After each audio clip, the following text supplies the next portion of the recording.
क्या हाल है साथियों, मैं विकास तोमर आपके अपने trust channel study for civil services पे आज आपके समक्ष लेके आ गए हैं 24 जून का करंट अफेयर हिंदी इंग्लिश दोनों ही भाषाओं में यूपीएससी और द स्टेट पीसी एग्जामिनेशन के लिए काफ़ी इंपॉर्टेंट होने वाला है आज का हमारा सेशन। देखिए, यूपीएससी और ईपीएफओ का हमारा कंप्लीट पेड ग्रुप चल रहा है और सिर्फ टेस्ट सीरीज का ही पेड ग्रुप चल रहा है। आप लोग को अगर ज्वाइन करना है तो ज़्यादा जानकारी के लिए 8564880530969608 पे कॉल कर सकते हैं आप लोग। ठीक, देखिए हमारा जो है इंस्टाग्राम पे चैनल हो चुका है study for civil dot services. यहाँ पे हम लोग जो पेड पीडीएफ होते हैं उनकी पिक्स भी यहाँ पे मुहैया करा देते हैं। Only current affair Telegram channel है स्टडी फॉर सिविल सर्विसेज, हमारा मेन स्टडी टेलीग्राम चैनल है स्टडी फॉर सिविल सर्विसेज का। इसके अलावा सिर्फ ओनली यूपीएससी लिखेंगे तो यूपीएससी से संबंधित हमारा जो टेलीग्राम चैनल है जहाँ पे आप लोग आंसर पोस्ट कर सकते हैं वो आपको मिल जाएगा। इसके रिलेटेड मैंने एक वीडियो भी दे रखा है। देखिए, आज के जो टॉपिक्स हैं जो प्रीलिम्स और मेंस में आ सकते हैं, पहला तो ये है कि सिनेमेटोग्राफ, इधर काफ़ी चीज़ें चेंज करी गई हैं टीवी से संबंधित, ठीक है, ओटीटी प्लेटफॉर्म जैसे नेटफ्लिक्स इन सबसे संबंधित। अब क्या है कि फिल्म वालों से संबंधित सिनेमेटोग्राफ अमेंडमेंट बिल 2021 आ चुका है। मसौदा अभी तैयार किया गया है, ड्राफ्ट। ठीक, इस पर कमेंट किए जा रहे हैं, इसके बारे में सब कुछ जानेंगे। ऐसे क्वेश्चन पूछ लेता है। डीलिमिटेशन यानी कि परिसीमन आयोग जो है बैठाया जाएगा, आपका जम्मू एंड कश्मीर में बैठाया जा चुका है। क्या चीज़ें हो रही हैं सब जानेंगे। निष्ठा जो है कैपेसिटी बिल्डिंग प्रोग्राम है EMRS टीचर्स एंड प्रिंसिपल्स का, इसके बारे में जानेंगे। और ई कॉमर्स जो साइट्स हैं जैसे कि अमेजोन, फ्लिपकार्ट, इन पर प्रपोजल है कि जो फ्लैश सेल चलाते हैं ना लगातार, वो बंद करी जाए। और पीटर पैन सिंड्रोम, ये क्या चीज़ है इसके बारे में पूरी जानकारी लेंगे। ठीक, इसी के साथ साथ एक होता है वेंडी सिंड्रोम, वो भी इसमें बताया जाएगा। देखिए, पहला है कि ड्राफ्ट सिनेमेटोग्राफ अमेंडमेंट बिल 2021। अब ये ड्राफ्ट मसौदा लाया गया, इस पर 2 जुलाई तक जनरल पब्लिक से कमेंट्स मांगे गए हैं कि आप सुझाव दीजिए, बताइए क्या चीज़ सही है, क्या चीज़ आपको संशोधन करना है, इस तरीके से। अच्छा है, पब्लिक इंगेजमेंट है, पब्लिक पार्टिसिपेशन है, गवर्नेंस के लिए बहुत अच्छा है। पब्लिक जो प्रमुख बिंदु जो इसमें दिए गए हैं वो ये हैं, सबसे प्रमुख कि अगर मान लीजिए किसी फिल्म पर, ठीक, किसी फिल्म पे मान लीजिए किसी को यू दे रखा है, ठीक, यूनिवर्सल, कोई भी देख सकता है, कोई मतलब सर्टिफिकेशन दिया हुआ है, प्रमाणित किया गया है किसी ए कैटेगरी में जैसे एडल्ट में, तो उसको फिर से रिवाइज करने की ताकत सेंटर को मिल जाएगी। ये सबसे प्रमुख इसमें ड्राफ्ट में चेंज किया गया है कि मान लीजिए यू था लेकिन उसमें जो है काफ़ी बदतमीजी चल रही है, तो उसको जो है बदतमीजी मतलब क्या, एज अप्रोप्रिएटेड वो 18+ होना चाहिए उस वाले को, ना कि 13+। तो वो क्या करेंगे, फिर उसको रिवाइज करके ए में कर सकते हैं। तो इस तरीके की पावर इस नए ड्राफ्ट वाले में मिल जाएगी, ये कहा गया है। ठीक, जो CBFC होता है ये आपका मिनिस्ट्री ऑफ इंफॉर्मेशन ब्रॉडकास्टिंग के अंतर्गत आता है और हेडक्वार्टर मुंबई में है। 1951 में चालू हुआ था। फिल्म रेटिंग सिस्टम है, फिल्म को रेट करता है, कौन 13+ देख सकता है, कौन यूनिवर्सल है, कौन एडल्ट है, ठीक है ना। तो इसमें देखिए, पहला जो प्रमुख प्रावधान में प्रमाणन का संशोधन, रिवीजन, मतलब जो सर्टिफिकेशन दे रखा है उसको रिवाइज कर सकते हैं आप। ठीक, तो इसमें सेक्शन 5B1 जो का है आपका, उसमें अगर गाइडेंस, सर्टिफाइंग फिल्म को अगर गाइडेंस में कोई वॉल्यूशन हो रहा है तो रिवाइज कर सकते हो आप। मतलब ए थी लेकिन यू दे दिया गया तो उन्हें रिवाइज कर लेंगे, ठीक है, ये बताया गया है। और इसमें सेक्शन 6 ये कहता है कि रिकॉर्ड को मंगा सकता है केंद्र, ठीक, रिकॉर्ड को मंगा सकता है, फिल्म का सर्टिफिकेशन जो दिया गया है उससे संबंधित कोई फाइल वाइल है, रिकॉर्ड है, उसको मंगा के देख सकता है। एज आधारित सर्टिफिकेशन हो जाएगा। अब नए जो एज आधारित वो सर्टिफिकेशन दिए जाएंगे वो क्या होंगे, UA यूनिवर्सल ए आपका 7+, 13+, 16+, ठीक, ये नए आ गए हैं। और मेरे भैया ये वैसे ही है जैसे IT रूल्स आए हैं ना स्ट्रीमिंग प्लेटफॉर्म्स के लिए, नेटफ्लिक्स और सब के लिए, वैसे ही सब कुछ एक तरीके से जानते क्या, यूनिफॉर्मिटी लाई जा रही है। आपका OTT जो इंटरनेट से चलते हैं, वेब सीरीज़, फिर उसके बाद आपका जो है टीवी पे जो चल रहा है, ठीक है, सीरियल्स, और अब जो है फिल्म, ये वाली चीज़ें हैं। प्रोविज़न इसमें जो है प्राइवेसी, मतलब कई लोग जो होते हैं ना कि आप फिल्म आई उसकी जो है CD बना के भेज दिया, नकली बना के उसको जो है लोग पैसा लगाते हैं, कम पूरा जो है वो होता है, लोग जो है फ्री में देखने के चक्कर में पायरेटेड खरीदते हैं, पायरेटेड लोग बेचते भी हैं। तो उन सबको भी रोकने के लिए ये प्रावधान दिए गए हैं। कोई पर्सन एथोराइजेशन के बिना या एथोराइजेशन के साथ अगर जानबूझकर बेचता है, ये जानते हुए कि ये गलत काम कर रहा है, तो उसके खिलाफ जो है उसको दंड दिया जाएगा, पीनल उसको जो है पेनल्टी दी जाएगी, करी जाएगी उसके ऊपर। ठीक, इटर्नल सर्टिफिकेट होगा। पहले क्या होता था कि सिर्फ 10 साल के लिए सर्टिफिकेट दिया जाएगा, मतलब ए है तो 10 साल के लिए। अब ऐसा नहीं, परपीचुइटी के लिए होगा, यानी कि हमेशा के लिए प्रमाणित किया जाएगा, जो हमेशा के लिए होगा। सिग्निफिकेंट क्यों है ये वाला?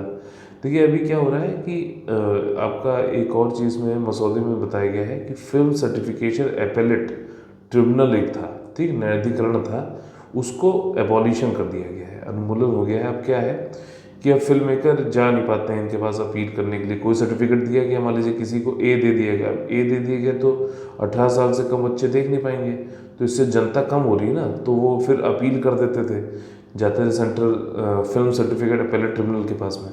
लेकिन अब वो अपील नहीं कर पाएंगे क्योंकि ये एबॉलिश कर दिए गए है। इसीलिए एक ये फिल्म मेकर हैं अदूर गोपाल कृष्णन, उन्होंने इसको अब सुपर सेंसर बोला है। ठीक, अच्छा, ट्रिब्यूनल, आप लोगों को ये बताना है कि ट्रिब्यूनल संबंधित जो है 2 आर्टिकल दे रखे हैं, एक तो सेंट्रल अपीलेट ट्रिब्यूनल से संबंधित और दूसरा बाकी सब ट्रिब्यूनल्स के लिए। तो इन ट्रिब्यूनल्स के बारे में आज आप लोग को पढ़ना पड़ेगा, होमवर्क भी है, उसके बारे में कमेंट भी करिए। ठीक, अगला जो हमारा टॉपिक है वो है परिसीमन से संबंधित। ठीक है, जब परिसीमन क्या होती है, कोई एक स्टेट है, अब उस स्टेट में मान लीजिए 100 लोग हैं तो 10 सीटें हों, ठीक है ना, 10 सीटें आप ऐसे काट दो, उसमें 1 2 3 4 5 6 7 8 9, एक और कर दो, ठीक है ना, ऐसे कि 10 सीटें ऐसे काटो कि हर हर अगर उसमें सीट पे 10-10 लोग हैं तो बराबर हो गए ना। हर एक जो प्रतिनिधित्व मतलब आपका करेगा बंदा, MP MLA जो बनेगा, वो सभी समान रूपी तरीके से, जितना संभव हो सकता है समान रूपी तरीके से जो है पॉपुलेशन को का प्रतिनिधित्व करेगा। जैसे यहाँ पे एग्जाम्पल, मैंने हाइपोथेटिकल एग्जाम्पल लिया है कि 10 जो है सीटें हैं, निर्वाचन क्षेत्र हैं आपके, चाहे आप MP का करना पड़े या फिर MLA का करना पड़े, सब लोग 10-10 लोग पॉपुलेशन को, जनसंख्या को जो है वो कर रहे हैं, उनका प्रतिनिधित्व रख रहे हैं भारत की इनडायरेक्ट डेमोक्रेसी, जो अप्रत्यक्ष डेमोक्रेसी है, लोकतंत्र है, उसमें। तो ये एक एम होता है डिलिमिटेशन कमीशन को लाने का। ठीक, लेकिन ये प्रैक्टिकली अगर देखा जाए तो बिल्कुल ऐसा नहीं होता कि 10-10 और भी कई ज़्यादा तादाद में लोग होते हैं। तो यथासंभव जितना हो सके उतनी कोशिश की जाती है कि एक व्यक्ति जो MP MLA बन रहा है वो एक समान रूपी जो है जनसंख्या को का प्रतिनिधित्व रखे। तो इसी केस में अब क्या है कि जनसंख्या बढ़ती रहती है टाइम टू टाइम। ठीक, तो उस हर सेंसस के बाद में ये कहा जाता है कि हम फिर से परिसीमन आयोग, यानी कि पार्लियामेंट जो है आर्टिकल 82 और 170 के अंतर्गत, 170 के अंतर्गत जो है परिसीमन आयोग लाया जाएगा। और जिसके मतलब इसलिए कि स्टैच्यूटरी बॉडी है, यानी कि सांविधिक बॉडी है, ना कि संवैधानिक नहीं है। संवैधानिक तब होती जब ये कॉन्स्टिट्यूशन ये कहता है कि ये बॉडी रहेगी, हमेशा रहेगी, या रहेगी जो हर सेंसस के बाद खुद से आएगी और करेगी। लेकिन ऐसा नहीं है, हर सेंसस के बाद जरूरी नहीं है, अगर पार्लियामेंट इसको लाएगा, और पार्लियामेंट लाता है इसलिए ये स्टैच्यूटरी बॉडी कहलाता है। ठीक, तो ये कोशिश की जाती है और अभी यही चीज़ की जा रही है जम्मू एंड कश्मीर में कि परिसीमन किया जाए। कॉन्स्टिट्यूंसीज़ की जो बाउंड्रीज़ हैं, बाउंड्रीज़ को जो है अलग अलग किया जाए ताकि एडजस्ट कर दो। मान लीजिए इस क्षेत्र में जो है पॉपुलेशन ज़्यादा होगी तो इसकी बाउंड्री बढ़ा दो, या फिर मतलब ज़्यादा होगी तो उसकी कम कर दो, ताकि एक समान रूपी तरीके से पॉपुलेशन हर उसमें जो है लगभग सेम रहे। ठीक, अब पिछले साल इंडिपेंडेंस डे पे मोदी जी ने कहा था कि हम डिलिमिटेशन प्रोसेस कराएंगे यूनियन टेरेटरी में, उसके बाद फिर इलेक्शन होंगे वहाँ पर। ठीक, पहले डिलिमिटेशन होगा फिर इलेक्शन होगा। और पिछले साल मार्च 6 को, मतलब कि 2020 में आपका जो है जम्मू एंड कश्मीर में डिलिमिटेशन कमीशन लाया गया था, जो कि लोकसभा और असेंबली के निर्वाचन क्षेत्रों का परिसीमन करेंगे, डिलिमिटेशन करेंगे। और उस किसके अनुसार, जो आपका प्रावधान दिए गए हैं जम्मू एंड कश्मीर रीऑर्गेनाइजेशन, मतलब कि जो पुनर्गठन वाला जो एक्ट है 2019 वाला, उसके तहत डिलिमिटेशन होता क्या है, उसकी ज़रूरत क्या है। देखिए ये मैंने आपको बताया कि उसकी बाउंड्री ऐसे करता है ताकि जो पॉपुलेशन टाइम टू टाइम जनसंख्या बढ़ गई है वो एक समान रूपी तरीके से हर असेंबली और लोकसभा में सेम सी रहे। ठीक। और इसमें डिलिमिटेशन कमीशन जो है जो भी बताता है वो ऑर्डर जो देता है वो लॉ की तरह होता है, और इसको किसी कोर्ट में जो है क्वेश्चन नहीं किया सकता। साथ ही साथ जो ऑब्जेक्टिव है रीड्रॉ करने की बाउंड्री वाउंड्रीज को, वो वही है कि कम से as far as practicable, मतलब जितना यथासंभव जो है आपका जितना प्रैक्टिकल हो सके उतना जो है आप इनको पॉपुलेशन सेम रखनी है हर निर्वाचन क्षेत्र में, चाहे वो एमपी वाला हो चाहे एमएलए वाला हो, ठीक। इसके अलावा जो है चेंजिंग द लिमिट्स, हर जो है स्टेट में भी नंबर ऑफ स्टेट्स सीट कितनी होंगी, जैसे यूपी में 403 है, तो अगर मान लीजिए पॉपुलेशन बढ़ जाए तो उसको 406 करना है या 10 करना है, ये सब भी वो देखता है कि सीटें भी तो कम ज़्यादा करनी पड़ सकती है ना, कितना आप जगहों को कितना ज़्यादा तोड़ मोड़ घटा बढ़ा सकते हो, कभी कभी सीटें भी बढ़ा सकते हो आप।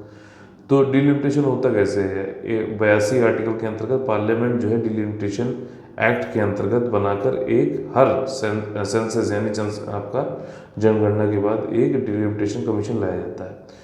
आर्टिकल नंबर 170 ये कहता है कि स्टेट भी क्लासिफाई कर सकता है टेरिटोरियल कॉन्स्टिट्यूएंसी को हर सेंसस के बाद according to the said act, इसी एक्ट के अंतर्गत, ठीक। और एक बार एक्ट आ जाता है तो सेंट्रल गवर्नमेंट फिर डिलिमिटेशन कमीशन लाएगा। सर एक्ट मतलब क्या, डिलिमिटेशन एक्ट आएगा, परिसीमन अधिनियम आएगा पार्लियामेंट के बाद, उसके बाद फिर डिलिमिटेशन कमीशन इसको लाया जाएगा, इसमें लोग होंगे, ठीक। डिलिमिटेशन कमीशन एक हाई लेवल बॉडी होती है, पार्लियामेंट इसको सेटअप करती है, प्रेसिडेंट के द्वारा अपॉइंट की जाती है, और जो है ये इलेक्शन कमीशन के साथ में काम करती है, ठीक। डिलिमिटेशन कमीशन जो है इसमें मेंबर कौन कौन होते हैं, इसमें रिटायर्ड जज होता है सुप्रीम कोर्ट का, चीफ इलेक्शन कमिश्नर होता है, स्टेट इलेक्शन कमिश्नर होता है उस स्टेट का जहाँ पे परिसीमन आयोग अपना कार्य कर रहा है, ठीक। तो ये वाली चीज़ है। अगला जो हमारा टॉपिक है वो है निष्ठा। निष्ठा कैपेसिटी बिल्डिंग, मतलब क्षमता को बढ़ाने वाला प्रोग्राम है ये निष्ठा। कहाँ पर, EMRS teachers and principal. EMRS क्या है आपका, एकलव्य मॉडल रेसिडेंशियल स्कूल है ना, जो ट्राइबल पीपल्स के लिए है, उनके लिए जो स्कूल है एकलव्य मॉडल रेसिडेंशियल, ठीक। वहाँ पे लोग बच्चे छात्रावास है, मतलब वहाँ रह के पढ़ते हैं, तो वहाँ पे आपका निष्ठा जो कि कैपेसिटी बिल्डिंग प्रोग्राम है उसको लाया जा रहा है ताकि यहाँ की गुणवत्ता बढ़ सके। अच्छा, निष्ठा है क्या, निष्ठा में समझ लो कि एक होलिस्टिक डेवलपमेंट है आपका, टीचर्स और प्रिंसिपल्स जो है ना उनकी ट्रेनिंग का, उनका प्रशिक्षण होता है कि किस तरीके से अच्छा पढ़ाने का तरीका सीखिए, नए नए तरीके, नए नई चीज़ों को अपने अंदर जो है टेक्नोलॉजी को, इन सबको यूज़ करते हुए ज़्यादा से अच्छा, ज़्यादा अच्छी आप बच्चों को तालीम देने की कोशिश करें, उनको ज़्यादा से ज़्यादा अच्छे तरीके से आप पढ़ाएं। और इसलिए जो है एक प्रशिक्षण करना है टीचर्स एंड प्रिंसिपल्स का, जो कि एक होलिस्टिक यानी कि समग्र विकास उनके अंतर्गत ला सके, यही निष्ठा कैपेसिटी बिल्डिंग प्रोग्राम है। समझ में आ गई बात। अब देखिए इसमें जो है अभी जो संदर्भ है वो ये है कि मिनिस्ट्री ऑफ ट्राइबल अफेयर्स मोटा का जो वो है, ठीक है ना, जो उनका उद्देश्य है कि एकेडमिक एक्सेलेंस होनी चाहिए, मतलब बहुत अच्छी पढ़ाई होनी चाहिए एकलव्य मॉडल रेसिडेंशियल स्कूल में। और इसी के लिए अब 120 EMRS टीचर प्रिंसिपल जो है 3 स्टेट से, कौन से 3 स्टेट है मैं बताऊंगा, ठीक। इन्होंने अभी 40 दिन की निष्ठा फुल फॉर्म किया, national initiative for school heads and teachers holistic advancement programme, जो कि एक फ्लैगशिप प्रोग्राम है NCERT का। अभी 40 दिन की ट्रेनिंग इन्होंने EMRS के प्रिंसिपल और टीचर्स ने की 3 स्टेट से। ये है पूरी कहानी यहाँ पर, ठीक। मोटा ने रिसेंटली लॉन्च किया NCERT के, जो कि एक एपेक्स मतलब सबसे ऊपर जो एजुकेशन बॉडी है, प्रोग्राम कराती है, तो उसने अभी कंडक्ट किया, सच प्रोग्राम अभी कर चुका है आपका 350 फंक्शनल EMRS स्कूल जो है पूरे देश में, उसमें की है। अब ये 3 स्टेट से जहाँ से ये ट्रेनिंग दी गई है वो है हिमाचल प्रदेश, मध्य प्रदेश, छत्तीसगढ़, ठीक। पार्टिसिपेंट्स जो थे उन्होंने 18 मायनों पे उन्होंने काम किया, ठीक। जो टीचर गए थे, प्रिंसिपल्स गए थे इन 3 स्टेट से, 18 महीनों काम किया इस निष्ठा प्रोग्राम के अंतर्गत। जैसे कि लर्निंग आउटकम अच्छा होना चाहिए, लर्निंग सेंटर्ड पेडागॉजी होना चाहिए, ठीक है। स्कूलों को कोविड प्रतिक्रिया, पॉक्सो अधिनियम जिसमें होता है ना प्रिवेंशन ऑफ जो है सेक्सुअल ऑफेंसेस अगेंस्ट चिल्ड्रन को रोका जाता है इसमें, ठीक, मतलब होते हैं कुछ बदतमीज टाइप के जो टीचर को भी हो जाते हैं कि बच्चों को पता भी होना चाहिए कि किस तरीके, अगर वो गलत कोई हरकत तो नहीं की जा रही बच्चों के साथ में, और टीचर्स को पता होना चाहिए कि अगर वो इस तरीके की अगर कोई हरकत करते हैं बच्चों से, या फिर कोई और भी करता है पॉक्सो में, तो कोई भी हो जो बच्चों से 18 साल के नीचे बच्चों से अगर बदतमीजी कर रहे हैं, तो वो क्या उनको जो है दंड दिया जाएगा, और बच्चों को पता होना चाहिए क्या चीज़ें मतलब गलत हो सकती हैं। ठीक, तो देखिए वैसे एक चीज़ बताऊँ आपको, सेक्सुअल एजुकेशन जो है ये ज़रूरी है सभी जगह। ये रेप वेप को अगर कम करना है तो ये एक जो है बहुत इंपॉर्टेंट फीचर है जो हमारी सोसाइटी में अभी जो नहीं उसको वो किया जा रहा है, कि मतलब एक टैबू माना जाता है कि भैया अरे सेक्सुअल ये तो गलत बात है, ये इसकी तो सेक्स पे तो बात भी नहीं होनी चाहिए। ऐसा नहीं है, थोड़ा सा इसमें मैच्योरिटी दिखाते हुए ये सब चीज़ें ज़रूरी हैं समाज के जो है विकास के लिए, समाज की मैच्योरनेस के लिए। ठीक, तो कई सारी चीज़ों पे उन्होंने लर्निंग आउटकम, आर्ट इंटीग्रेटेड, ये सब पे काम किया अभी जो 3 स्टेट से गए थे टीचर। अच्छा, जो ट्रेनिंग है वो कंडक्ट करी जाएगी ऑनलाइन मोड पे, तो और ब्लेंडेड अप्रोच के साथ में, मतलब ऐसा नहीं है कि सिर्फ बिल्कुल वीडियो ही चलेगा, ऑडियो भी हो सकता है, इंटरेक्टिव लाइव क्लास भी हो सकती है, ये सारी चीज़ें। निष्ठा कार्यक्रम जो मैंने आपको बताया, national initiative for school heads and teacher holistic advancement है, ये किसने लॉन्च किया, ध्यान से रखिएगा। वैसे तो एनसीईआरटी का प्रोग्राम है, लेकिन लॉन्च किसने किया, department of school education and literacy. ठीक, department of school education and literacy. और नेशनल मिशन जो है ये आपका एम ये करता है कि जो भी एलिमेंट्री लेवल जो है लर्निंग आउटकम और अच्छे से अच्छा हो जाए, इम्प्रूव होता जाए, और इंटीग्रेटेड टीचर ट्रेनिंग प्रोग्राम बनाया जाए। ठीक, अच्छा, आप लोग को जो है एक मैंने सोचा नया तरीका, मिनिस्ट्री ऑफ एजुकेशन जो है उसकी वेबसाइट पर जाके आप लोग को बताना है प्रोग्राम या फिर स्कीम कौन कौन सी उनकी अभी चल रही है। ठीक, ये कमेंट करके आप लोग को बताना है। ठीक, और ये जो निष्ठा प्रोग्राम है ये आपका समग्र शिक्षा अभियान जो है सेंट्रली स्पॉन्सर्ड स्कीम है, 2019-20 में चालू करी गई है, और इसमें जो है आपका ये क्षमता बढ़ाई जाती है ट्रेनिंग के जरिए जो है कई सारे जो टीचर्स हैं उनके लिए। अच्छा, एकलव्य मॉडल रेसिडेंशियल स्कूल जो है वो 1997-98 में चालू हुआ था। इसमें ये था कि गुणवत्ता पूर्वक जो है गुणवत्ता भरी जो है पूरी एजुकेशन देनी है शेड्यूल्ड ट्राइब के जो अनुसूचित जनजाति जो बच्चे हैं उनको रिमोट एरियाज़ में, तभी तो उनको वहाँ पे छात्रावास है, वहाँ जाके रुक के पढ़ते हैं, वो आवासीय जो वो है ना, इसमें वो रहती है, विद्यालय है, तो ताकि वो ऐसा पढ़ सकें मतलब बचपन में ही, ताकि वो आगे जाकर जब उच्च शिक्षा की तरफ बढ़े या फिर व्यवसायिक शिक्षा की तरफ बढ़े तो उनको कोई प्रॉब्लम ना हो, और उनका जो है अच्छा विकास हो सके और अच्छी जगह उनको नौकरी भी मिले। ये जो है EMRS का जो है उद्देश्य है। स्कूल का फोकस जो है वो सिर्फ एकेडमिक पे नहीं है, बल्कि ऑल राउंड मतलब पूरा समग्र विकास करने पर है। और इसमें कैपेसिटी देखी जाए तो 480 स्टूडेंट की कैपेसिटी है एक स्कूल में, और क्लास 6 से लेकर 12 तक के लिए। और इसमें जो ग्रांट जो अनुदान दिए जाते हैं वो संविधान के 275A सब क्लॉज 1 के आर्टिकल के अंतर्गत दिए जाते हैं। देखिए आज का जो क्वेश्चन है हमारा, वो क्वेश्चन है आपका 39। आप लोग टेलीग्राम पे जाके ओनली UPSC टाइप करेंगे ना, ओनली UPSC, तो आपको हमारा चैनल मिल जाएगा, और वो जो है उस पर आप लोग जाके इसका आंसर लिख सकते हैं, इवेलुएट कर सकते हैं, आपस में इसको जो है सक्सेसफुल बना सकते हैं, जो कि बहुत ही जरूरी एक्सरसाइज है। क्वेश्चन क्या है, परसीमन आयोग क्या है, और लोकसभा में सीटों की संख्या 2026 तक रोकी क्यों गई है। ठीक, वो सारे रीज़न आपको बताने हैं। अगला जो हमारा टॉपिक है, देखिए अभी क्या है कि फ्लिपकार्ट और अमेज़ॉन ये लोग अभी जो E-कॉमर्स है, मतलब कि आप लोग ये लोग प्लेटफॉर्म देते हैं, यहाँ पे सेलर्स आते हैं, यहाँ पे बायर्स आते हैं, ठीक, खरीदार आते हैं, बेचने वाले आते हैं। E-कॉमर्स है मतलब कि अमेज़ॉन हो गया, फ्लिपकार्ट हो गए, ये लोग का अभी दबदबा है।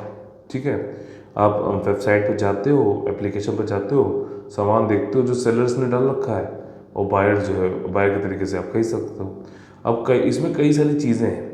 अब जो ये प्लेटफॉर्म है अमेज़ॉन वाले, फ्लिपकार्ट वाले, ये क्या कर रहे हैं, बाकी लोग भी तो छोटे छोटे हैं ना, जो खुदरा जो रिटेलर्स हैं, ठीक, जो सामान वामान बेचते हैं, जो ऑफलाइन बैठते हैं, जो ऑनलाइन नहीं आए हैं, उनके साथ बड़ी दिक्कत ये हो रही है कि ये लोग क्या करते हैं अमेज़ॉन वाले, कि अपना जो एक प्रभुत्व इन्होंने बना लिया है, डोमिनेंस बना लिया है E-कॉमर्स पे। लोग अब ज़्यादातर जो है सब ऑनलाइन खरीद रहे हैं सामान। ठीक, तो जो ये ऑफलाइन वाले हैं जिनकी इतनी कैपेसिटी नहीं है या फिर किसी और कारणवश नहीं जा रहे हैं ऑनलाइन पे, तो उनको नुकसान है। अब यहाँ पे क्या है कि ये लोग जो है आपका क्योंकि देखिए एमआरपी होता है तो मैक्सिमम रिटेल प्राइस होता है, उसमें आप लोग का ये अधिकार है एज ए कंज्यूमर कि आप जो है उसको नेगोशिएट कर सकते हैं, लेकिन ऑफलाइन में तो ज़्यादातर इसको नेगोशिएट किया नहीं जाता है। और एक सच्चाई और भी है, मैंने देखा है कि ज़्यादातर अगर आप देखो तो ई कॉमर्स यानी ऑनलाइन वाली साइटों से सस्ता मिल रहा है वो ऑफलाइन पे। बस वहाँ पे जाना और बातचीत करने वाली बात है, सस्ता मिलता है सभी, ये कन्फर्म है। ठीक, तो लेकिन क्या है कि अमेज़ोन वाले और लोग की सहूलियत होती है, अपना मोबाइल पे बैठे हैं दिन भर अपना देख रहे हैं। ठीक, और तो ये लोग भी क्या करते हैं, अगर 100 रुपये की चीज़ है, अगर ऑफलाइन वाला 90 रुपये में दे रहा है, तो ये क्या करेंगे कि भैया मार्केट ना चली जाए और लोगों को अपने ही प्लेटफॉर्म से जोड़े रखो। ठीक, तो फ्लैश सेल लाते हैं, अरे फ्लैश सेल है आज ही ले लीजिए, मतलब कि ज़बरदस्ती की आर्टिफिशियल डिमांड बनाते हैं। अगर रेट को देखो, कई सारी चीज़ें मान लीजिए 2500 रुपये की नॉर्मली थी। ठीक, लेकिन आपने देखा नहीं है पहले, तो फ्लैश सेल में भी वो 2500 की ही बिक रही होगी, या फिर मान लीजिए 2450 रुपये की बिक रही होगी ज़्यादा ज़्यादा। तो आपको एक आर्टिफिशियल डिमांड बनाएंगे, अरे ले लो नहीं तो निकल जाएगा, ये हो जाएगा वो हो जाएगा। इस चक्कर में क्या है कि लोग जो है जो भेड़ चाल चलते हैं और इन्हीं के प्लेटफॉर्म पर रहते हैं, जो कि एक इनके अमेज़ोन और ये फ्लिपकार्ट जैसे बड़े बड़े जिनका डोमिनेंस है, इनके द्वारा जो एक तरीके से ऑफलाइन जो लोग हैं उनकी आजीविका को ठेस पहुंचा रहा है। तो इसी पे अभी गवर्नमेंट ने नया जो है प्रपोजल लाया है, और जो कंज्यूमर एक्ट 2019 में आया था नया, उसके अंतर्गत एक रूल्स बनाए गए हैं, कंज्यूमर ई कॉमर्स रूल 2020 वाला। ठीक, तो उसके अंतर्गत ये कहा गया है कि फ्लैश सेल देखो, जो परंपरागत वाली है वो तो ठीक है, लेकिन आप बार बार ला रहे हो, पता चला 3 दिन का लाया, फिर 4 दिन का फिर से लिया, फिर 5 दिन का लिया, तो मतलब लोगों को आप लगातार अपने आप बस रखना के चक्कर में इसको कर रहे हो फ्लैश सेल, और इसकी वजह से ऑफलाइन वालों को काफ़ी दिक्कत हो रही है, इसलिए ये लाया गया है। इंडिया ने अभी अपने रूल टाइट किए हैं इनके खिलाफ, जो मार्केट डोमिनेंस का यूज़ करते हुए डीप डिस्काउंट देते हैं, मतलब बहुत ज़्यादा डिस्काउंट देते हैं ऑनलाइन रिटेलर्स, जिससे कि बाकी लोग को दिक्कत हो रही है। अब देखिए, ये consumer protection e commerce rule आए हैं 2020 में। इसमें क्या है कि आपको ये भी लिखना होगा कि कंट्री ऑफ ओरिजिन क्या है, वियतनाम से है, चाइना से है, इंडोनेशिया से, कहाँ से है। दूसरी चीज़ ये है कि आपको टोटल प्राइस का ब्रेकअप देना पड़ेगा गुड्स एंड सर्विसेज का। ठीक, कि मतलब आपने कितने में सेल किया, क्या आपने डिस्काउंट दिया, कितना। एक्सपायरी डेट लिखना बहुत ज़रूरी है, रिफंड, रिटर्न, एक्सचेंज, कैसे क्या क्या चीज़ें आप उपलब्ध कर रहे हो वो बताना जरूरी है। कोई भी जो है प्राइसेस को आप मतलब प्रॉफिट बनाने के लिए अनरीजनेबल मैनिपुलेशन नहीं कर सकते हो। मान लीजिए सब लोग अगर आपके प्लेटफॉर्म पे ही आ गए, ठीक है, फ्लिपकार्ट के या अमेज़ोन पे, तो सब लोग आ गए, अगर उसके पास ऑप्शन ही नहीं है बायर के पास में, तो ये मान लीजिए 2500 रुपये की जो चीज़ थी, अगर आपको 2550 रुपये में भी बेचें तो आप कुछ कर नहीं सकते, क्योंकि कहीं और मिल ही रहा है। ये समझ रहे हो ना, ये चीज़ है। इसलिए मोनोपोली यानी कि एकाधिकार ठीक बात नहीं है। कैंसिलेशन चार्जेस नहीं लगेंगे अगर कोई कैंसिल कर रहा है तो, और जो है इन्फॉर्मेशन आपको पेमेंट मेथड यानी कि फ़ोन पे, आपका गूगल पे, जो भी पे है यूपीआई के थ्रू, नेट बैंकिंग, वो सब आपको बताना है। आपको इन्फॉर्मेशन सेलर्स की भी देनी है। ठीक, ज़्यादातर देखो क्या हो रहा है, अमेज़ॉन और फ्लिपकार्ट वाले क्या करते हैं, इनके खुद के ही रिटेलर्स कुछ सेलर्स हैं, उन्हीं को ही ज़्यादातर यही लोग बेच रहे हैं। जैसे क्लाउड टेल आपने देखा होगा, ठीक, यही बेचता है, अपारियो नाम सुना होगा, ठीक है, ये इनके खुद के ही हैं, और इन्हीं को सेलर्स बना के ज़्यादातर यही लोग बेच रहे हैं। ठीक, तो ये भी एक, इसको भी ऊपर लगाम लगाने की कोशिश की गई है। ठीक, अगला क्या है कि पीनल, मतलब कुछ ना कुछ पेनल्टी भी दी जा सकती है अगर वो उल्लंघन करते हैं तो। अब देखिए, ये यहाँ पे कहा जा रहा है कि फ्लैश सेल को मतलब रोका जाएगा, लिमिटेड किया जाएगा, और इस रूल्स के अंतर्गत ई कॉमर्स रूल 2020 के अंतर्गत कंज्यूमर अफेयर मिनिस्ट्री ने कहा है। अच्छा, यहाँ पे एक चीज़ बोली गई है कि पारंपरिक जो ई कॉमर्स की फ्लैश बिक्री थी वो वाली नहीं रोकी जाएगी, ध्यान रखना। बैक टू बैक सेल्स, जिसमें कि कस्टमर के पास चॉइस ही नहीं है कि वो क्या करे, और उसमें प्राइस बढ़ते भी हैं, लेवल प्लेइंग फील्ड मतलब कि वो भी कम होती है, लोग एक समान रूप से नहीं बेच पा रहे हैं। ई कॉमर्स जो है फर्म्स हैं, उनको ये भी है कि भैया वो एक चीफ कंप्लायंस ऑफिसर रखें ई कॉमर्स के जो प्रपोजल हैं उनको, ताकि लगाया जा सके, अब वो मतलब कंप्लायंस हो सके, अनुपालन हो सके उसका। ई कॉमर्स से ये भी कहा जा रहा है कि वो लोग अपने आप को पंजीकरण कराएं, कहाँ पर, department for promotion of industrial and internal trade, DPIIT। ठीक, ये भी बोला गया है। इसके बाद क्या है कि ये कहा गया कि आपको एक रेसिडेंट, मतलब कि एक रेसिडेंट ग्रीवांस ऑफिसर को भी रखना अनिवार्य है, ठीक है ना। कानून प्रवर्तन जितनी भी, मतलब एक निवासी शिकायत अधिकारी आपको रखना है, कंपनी की तरफ, ताकि जो भी लॉ इन्फोर्समेंट एजेंसीज है ना, जैसे कि आपका पुलिस वाले हैं, ये सब हैं, वो सब इनसे बातचीत कर सके। और जो कंपनी का एम्प्लॉय होना चाहिए सिटीजन ऑफ इंडियन होना चाहिए, इंडिया होना चाहिए। जो भी जैसे अमेजोन में कोई है तो रेसिडेंट ग्रीवांस ऑफिसर है तो वो भारतीय नागरिक होना चाहिए, कंपनी का एम्प्लॉय भी होना चाहिए, ऐसे नहीं कोई भी उठा के रख दिया। और जिससे कि जो है लॉ इन्फोर्समेंट एजेंसीज बात कर सकें। प्रेफरेंशियल ट्रीटमेंट जो मैंने आपको बताया ना, सेलर्स इनके अपने ही हैं, उन्हीं को प्रेफरेंशियल ट्रीटमेंट देते हैं, उसको भी रोकना है ताकि उनको अनफेयर एडवांस। अब मान लीजिए क्या कर रहे हैं कि ऑनलाइन में भी इनके अपने ही सेलर्स है, उन्हीं को ही मौका ज़्यादा मिल रहा है, बाकी लोग भी नहीं आ पा रहे हैं। मान लीजिए कई लोग ऑफलाइन वाले आना भी चाहते हैं ऑनलाइन, तो उनको भी रोका जा रहा है। तो ये प्रेफरेंशियल ट्रीटमेंट जो दिया जा रहा है, इसको भी अनुचित लाभ जो है ये भी जो है रोका जाएगा। और प्राइवेट लेवल्स कई सारे लगाए गए हैं रूल्स, उसके ऊपर भी होंगे, ठीक, उसको डिस्करेज किया जाएगा मार्केट। जैसे होता ना कि अमेजोन का वो लगा हुआ है, प्राइवेट लेवलिंग कर दी उन्होंने, तो अपने आप को प्रमोट करते हैं, ठीक, तो वो भी रखना, क्योंकि आप अगर कोई चीज़ बेच रहे हो तो उसके ऊपर आप पब्लिसिटी नहीं कर सकते हो फालतू की, ठीक। और न्यू प्रपोज रूल्स में ये भी कहा गया है कि कंट्री ऑफ ओरिजिन कहाँ से आ रहा है ये भी बताना जरूरी है। 6 जुलाई तक सबमिट करने हैं इसमें अपने जो है जो भी सजेशन है, कमेंट्स हैं इंडस्ट्रीज बॉडी को, ई कॉमर्स वालों को। सिग्निफिकेंस देखिए यही है कि फ्लिपकार्ट, अमेजोन, इनके खिलाफ ये अपना डोमिनेंस का जो है अनुपयोग मतलब अनुचित उपयोग करते हैं। और इनके खिलाफ जो है अभी कंपटीशन कमीशन ऑफ इंडिया, ठीक, ये कब बना था इसके बारे में आप लोग लिखना है, मर्जर एक्विजिशन पे क्या काम करता है इसके बारे में आपको जो है कमेंट करना है आज, ठीक। कंपटीशन कमीशन ऑफ इंडिया जो है ये इन्वेस्टिगेट भी कर रहा है इनके खिलाफ कि ये लोग अपना डोमिनेंस का, प्रेफरेंशियल ट्रीटमेंट का, ये सारी चीज़ें करते हैं। ई कॉमर्स क्या है भाई साहब, मैंने आपको बता दिया कि कोई जा रहा है, कोई एक प्लेटफॉर्म दे रखा है ऑनलाइन, सेलर्स और बायर्स वहाँ पे मिलते हैं, अपना खरीद फरोख्त करते हैं, ठीक। इसमें क्या क्या यूज़ होता है, मोबाइल का कॉमर्स, इंटरनेट, ठीक, इलेक्ट्रॉनिक डेटा, पेमेंट सिस्टम, ये सारी चीज़ें, ठीक। अब इसमें कई सारे टाइप ऑफ ई कॉमर्स होते हैं, B2B, B2B मतलब business to business, C2C citizen to citizen, B2C business to citizen, ठीक, ये सारी चीज़ें। अगला जो हमारा टॉपिक है वो है पीटर पैन सिंड्रोम। देखिए सिंपल सा क्या है, अभी कंटेक्स्ट से समझ लेते हैं कि एक स्पेशल कोर्ट मुंबई में क्या हुआ, उसने एक 23 साल के आदमी को बेल दे दी जो कि एक्यूज था, ठीक है ना, जिसके ऊपर जो आरोपी था वो एक सेक्सुअली असॉल्ट किया था इसने माइनर को, लेकिन इसको यहाँ बेल दे दी गई। क्यों? क्योंकि इसने देखिए खुद ये बताया कि मैं जो हूँ अपना पीटर पैन सिंड्रोम से जो है वो उससे मतलब मुझे हो रखा है। ये पीटर पैन सिंड्रोम में क्या होता है कि कुछ बच्चे बढ़ते तो हैं एज वाइज, लेकिन दिमागी रूप से वो चिल्ड्रन की तरह ही रहते हैं या फिर रहना चाहते हैं, ठीक है ना, बच्चों की तरह ही रहना चाहते हैं, तो उसको पीटर पैन सिंड्रोम बोला जाता है।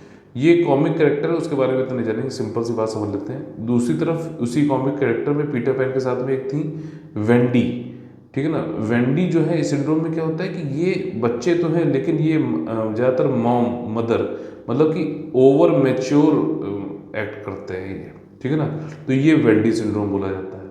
अच्छा, जो पीटर पैन सिंड्रोम है ज़्यादातर मेल को होता है, हो ये फीमेल को भी सकता है लेकिन ज़्यादातर मेल को होता है।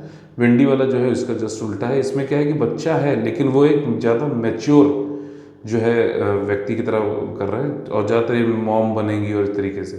तो ये दोनों जो है सिंड्रोम की बात थी यहाँ पे मेनली, बाकी क्या हुआ क्या नहीं इस केस में और कहाँ से करेक्टर आया वो ज़्यादा इतना इसमें इम्पोर्टेंट नहीं है, ठीक। नेवर मतलब ये देखिए इसमें लिखा हुआ ना, नेवर ग्रोइंग अप, चिल्ड्रन जो है वो बढ़ता नहीं, एज तो बढ़ती लेकिन वैसे नहीं बढ़ पाएगी, ठीक। वेंडी सिंड्रोम जस्ट इसका उल्टा है। देखिए हमारा फेवरेट सेक्शन आ गया जिसको हम लोग समझते हैं कॉमन का ISPCS।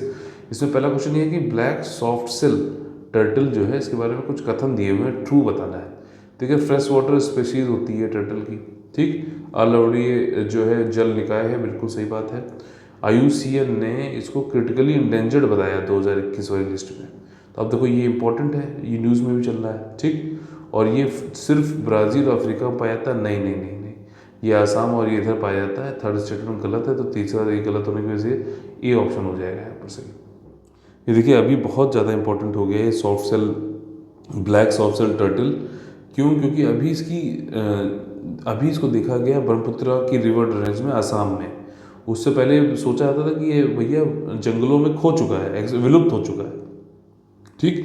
तो अभी पाया गया है, IUCN ने भी इसकी क्रिटिकली इंडेंजर्ड बताया, तो बहुत ज़्यादा इंपॉर्टेंट है, ये ध्यान रखना।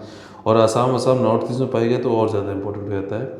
ये confined only to ponds of temple, कुछ टेम्पल है नॉर्थ ईस्ट इंडिया और बांग्लादेश में, वहाँ पाया जाता है पॉन्ड्स में, इस तरीके से दिखते हैं भाई साहब। हयाग्रीवा माधव टेम्पल कमेटी आसाम की, और इन्होंने जो है आपका MOU साइन किया है 2 NGO जो कि इन्वायरमेंट से संबंधित हैं, जैसे कि आसाम स्टेट जू कम बोटेनिकल गार्डन और Kamrup district administration for long term conservation for of the rare fresh water black soft shell जो है टर्टल। ठीक, इन दोनों से मिलकर जो है ये आपका माधव टेम्पल कमेटी ने इनके साथ MOU साइन किया है। सो ठीक, अगला जो हमारा क्वेश्चन है वो है वर्ल्ड कैमल डे संबंधित। यहाँ पर ट्रू नहीं होगा, फॉल्स होगा। पहला जो क्वेश्चन स्टेटमेंट है वो ये कहता है कि 20 जून हर साल जो है वर्ल्ड कैमल डे बनाया जाता है, तो देखिए ये गलत है, 22 जून होता है। ठीक, अगला जो है कि हमें पता है कि काफ़ी इनक्रेडिबल होता है कैमल, और ये मतलब काफ़ी जो है चैलेंजिंग फ्यूचर में भी अपना काम करता रहता है, पानी भी काफ़ी ज़्यादा पी लेता है, वैसा ही चीज़ें हैं। ये दोनों स्टेटमेंट सही हैं, पहला स्टेटमेंट गलत था और गलत पूछा गया था, इसलिए आंसर होगा ओनली 1A। ठीक, 3 तरीके की स्पीशीज़ होती हैं कैमल्स की, एक होता है बैक्टीरियन कैमल, एशियन कैमल है ये, दूसरा होता है ड्रोमेडेरी कैमल, ये अरेबियन कैमल है, ठीक, जो वेस्ट एशिया और इधर हो गया, और जो है आपका ये वाइल्ड बैक्टीरियन, ये आपका कैमलस फेरस है। तो जो ज़्यादातर मेजॉरिटी ऑफ कैमल जो होते हैं वो अभी क्या है, डोमेस्टिकेटेड है, ठीक, पालतू बनाए गए हैं। जो सिर्फ और सिर्फ वाइल्ड कैमल अभी बचाया हुआ है वो है वाइल्ड बैक्टीरियन कैमल। ठीक, वाइल्ड बैक्टीरियन कैमल ये वाला। ठीक, और कैमल देखो 30 मतलब 113 लीटर पानी पी सकता है सिर्फ 13 मिनट में, बहुत ज़्यादा, और रखे रहता है अपने पास। तो इसी साथ में आज का हम लोग सेशन खत्म होता है। अगर आप लोग अच्छा लगा तो प्लीज़ लाइक करिए, और लाइक करिए अगर अच्छा लगता है तो प्लीज़, ठीक, ताकि ज़्यादा से ज़्यादा मोटिवेशन मिले। लाइक का बटन तोड़ना है, लोगों को जोड़ना है, शेयर और सब्सक्राइब करा के। देखिए UPSC का हमारा पेड ग्रुप चल रहा है, EPFO की डेट आ गई है, ठीक, 5 सितंबर को है। अब टीचर्स डे पे ये है एग्ज़ाम, और करीबन 73 दिन बचे हुए हैं। तो आप लोग के लिए ये है कि आप लोग कंप्लीट पेड ग्रुप या फिर सिर्फ टेस्ट सीरीज़ का पेड ग्रुप आप लोग ज्वाइन कर सकते हैं। ठीक, एक नया पेड ग्रुप भी हम लोग खोलने वाले हैं, 60 दिन का होगा क्रैश कोर्स 29 जून से। ठीक, तो आप लोग ज़्यादा जानकारी के लिए 8564880530 और 9696060809 पे कॉल कर सकते हैं। चलिए फिर से मुलाकात होगी सुबह 6 बजे, तब तक के लिए सुरक्षित रहिए, खूब पढ़ते रहिए। जय हिंद, जय Bharat, all the very best है, वंदे मातरम।